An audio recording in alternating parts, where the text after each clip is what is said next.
what the mindset you need to have going into this Christmas period. Are you sick of being an employee in your own business? Are you doing the physical work? Or are you ready to take that step and be a leader in your business? And you got to make that decision. Hi, everybody. I had a fascinating conversation with one of my long-term clients today, and we were talking about there's different thresholds of making money. So he's been in business for minimum, 10 years or something. And he's come to the realization that his business isn't able to take him to the level that he wants it to be or to the level he wants it to go to. And there's a cap on it. And we could debrief that and we could work out how to expand the business to break through that cap.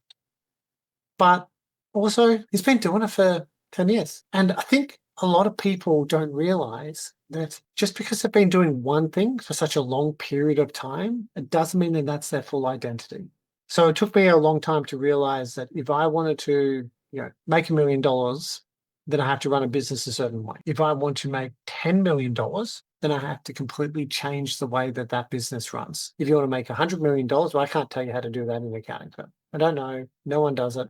Maybe people do it. I don't know. But I'm not aware of any accounting firms that make $100 million per year improper. So what I want to get across is that in business, we have different stages and different businesses have different ability to be scaled. So if you think about like a cafe or a restaurant, you buy one cafe, have one restaurant, and you may make 100 grand or 200 grand profit if you're lucky. And then if you want to make more money, you open up a second one, open up 5, open up 10. And by through scale, you might be able to make $1 million profit per year. But at the same time, those restaurants or those cafes may not all be successful. And some of them might lose money. And then you go, okay, so if that's not the best way, which I don't think it is, if that's not the best way, then a better way may be to franchise out your model. So I'm trying not to pick any clients, industries, so it doesn't impact any clients whatsoever. And I don't want to give away trade secrets of what we do with those clients. But if you think about I'm going to pick accounting firms. I'll do that. But if I want to be lazy, I don't want to grow the accounting firm anymore. Don't hire any more people, don't want to deal with more drama. I just want to keep the accounting firm at the same level. What I could do is I could set up a franchise and I could start franchising out how to, accounting firms under the Hatcher brand. And then I could charge a royalty fee to those new owners of those businesses. And no matter what, I'm going to get my, 5%, 10% of a royalty fee every single month while they operate that business. I still might need to do some work and I still might need to... Sorry, Susanna, if you're watching this, there's still a lot of work involved. Yes. And you still might need to hire a team. Yes. But that's one way that I can get scale without doing all the work or having all the risk of the ownership. So again, I might go and set up 20, Hatcher franchise accounting firms that each have 200 grand worth of clients per year, which is 4 million. So $4 million worth of clients, I might charge a 10% fee, so 40 grand per year.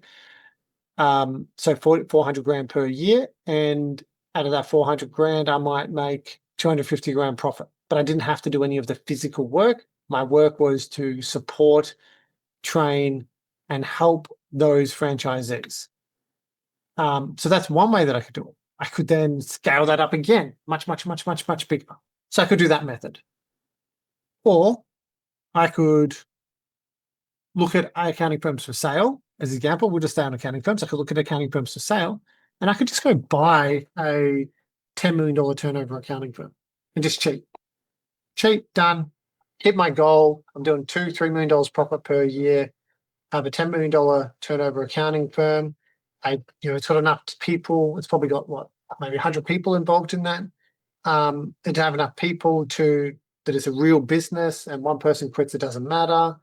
And there would be dramas, but it may be less dramas. And I could focus on running that business.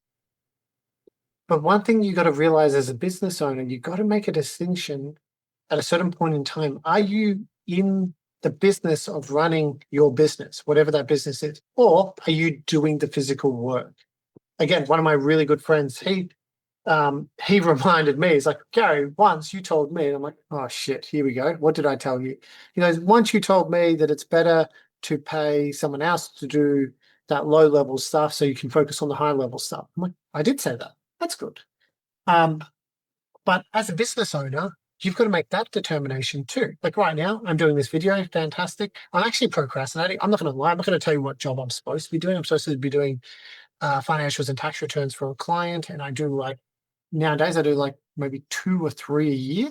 And I'm procrastinating to do that. So instead I prefer to do this video because this video will be fun, engaging. But doing the tax returns is probably going to take me 30 hours and I can't be bothered starting. Right. So I keep procrastinating. So I build a team to do those things that I don't want to do anymore. And I pay them to do those things that I don't want to do anymore. And you as a business owner, you've got to do the same thing. Again, a client I was talking to today, we're talking about 15 million revenue. They have 4.5 million revenue so far, and we're going to grow it to 15 million over the next 2 years. And I'm like, okay, well, we need to we need to bring on someone who's going to take care of quality assurance. We're going to bring in an admin support. We're going to bring in a PA. We're going to have to bring in another 2 or 3 tradies to be on the tools in what they do. I'm going to have to build and make all these systems and the processes and build it so we don't just make $15 million in revenue and lose 2 million in profit a year. And we make 15 million in revenue and we're making millions in profit. In the meeting I had this morning, they realize that they need to step out of the business and they need to invest money into the business to take it to the next level. And likewise, you see in Hatcher, we've had clients for 10 years. And some people get upset at me, and there's one person that I will quote now, and he's upset at me because 10 years ago, I used to personally do his bookkeeping. Then he hired some team members and the team members took it over and he fired them, hired. But he called me up to complain that I no longer do his personal bookkeeping. And I didn't want to, and I'm like, well, if I was still doing his bookkeeping, then I would be very good at business. And that's the reality. So I make a determination that, the best use of my time is to grow and build business, not to be doing bookkeeping on behalf of a client. I even employ an amazing team member, and I won't say her name, but I employ an amazing team member who deals with all of our internal financials, bookkeeping. We employ multiple people actually, bookkeeping, financials, paying bills, everything that I should be doing as an accountant. I actually hire another accountant internally, another couple of accountants internally to handle it all for me. So all I have to do is read a report once a month, and I don't even physically pay any of the bills. My team members physically pay all the bills because I have trust and faith that they know what they're doing, and I have built a system around that. So again, you can't run a multi-million-dollar business without scaling up yourself and making that choice, making that realization that you're going to step into the next role. So when I look at this client this morning, we talk about them doing 4.5 million turnover business, and we're going to go to $15 million. We look at that and we talk about what does that $15 million business look like? What systems, process, and people will it have? And then that's what we go about and build. That's what we build. And we tell the owners, you have to do this, and this. Otherwise, it's not going to be successful. And that's what the mindset you need to have going into this Christmas period. And you got to make that decision. Are you sick of being an employee in your own business? Or are you ready to take that step and be a leader in your business? I'm Gary Brown.